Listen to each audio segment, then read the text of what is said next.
And next up today, in wild international news, we gotta talk about the Philippines. Because an 80-year-old man was just elected mayor of the third largest city in the country, despite being locked up more than 6,000 miles away. And that's all while his daughter, who's actually the country's vice president, she may have just won enough support to avoid impeachment and run for president in 2028. Because I'm talking about the current vice president, Sara Duterte, and her father, Rodrigo Duterte, who's the former president. And if you're unfamiliar, it's all messy, it's a bit hard to follow, so I'm gonna back up a minute and explain. You see, Rodrigo, his war on drugs, it left thousands dead, and is actually the reason he's detained in The Hague by the International Criminal Court. Right? And then the guy that replaced him, Ferdinand Bong Bong Marcos Jr., his father happened to be a dictator who tortured and killed his political opponents, as well as stole billions of dollars from the country before eventually being ousted in a largely peaceful uprising. But in any case, back in 2022, the younger Marcos ran with the younger Duterte as running mates, so then both winning landslide victories in separate elections and calling for national unity. Right? And this is them smiling and holding hands during the inauguration ceremony back in 2022. Right? But those smiles,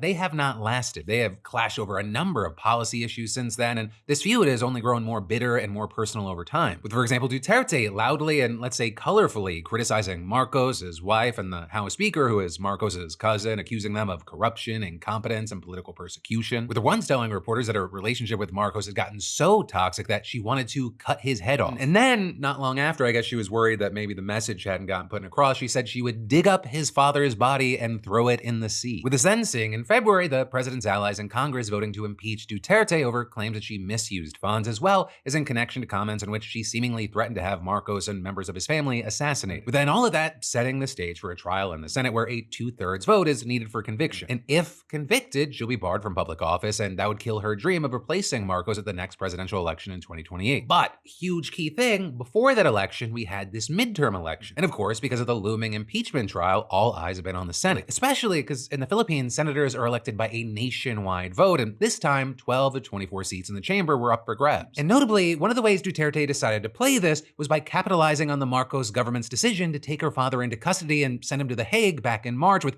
her saying that he was kidnapped. With her messaging appearing to be effective because, according to the latest count, Marcos's allies appear to have captured fewer seats than expected. Because 6 of them went to candidates allied with the president, though notably, one of them also accepted an endorsement from Duterte. And that beyond that, 4 of the other winners are pretty firmly in Duterte's camp, and that notably includes Marcos's sister. At which point, I just gotta say, if you thought you had family drama, but then, moving on to Rodrigo's win for the mayorship of one of the country's major cities, that is yet another sign of just how popular the Dutertes are despite everything. Especially as this time, he reportedly won 8 times as many votes as his nearest rival, even though all voters got to see of him was a life-size cardboard cutout. Though notably, even though he's in prison, he had kind of a home field advantage. This is a position that he already served in for 22 years in 3 separate stretches before assuming the presidency. And this is since his daughter Sara previously served twice, and his son has been in the position since 2022. There's actually been a Duterte in charge there for 34 out of the last 37 years. You know, one of the biggest things that we're seeing here is that an impeachment conviction is now looking at least a little bit less likely, and Duterte is already being seen as the front runner in the presidential election that's still several years away. And if she does end up winning, it's been reported that she will likely use the power of the office to seek vengeance against Marcos. But ultimately, I will say, even though so much just happened, and it's huge, we're gonna have to keep our eyes on this because it's honestly gonna take a long time before we ultimately see how this plays out. And there's just so many different things that could happen in the meantime.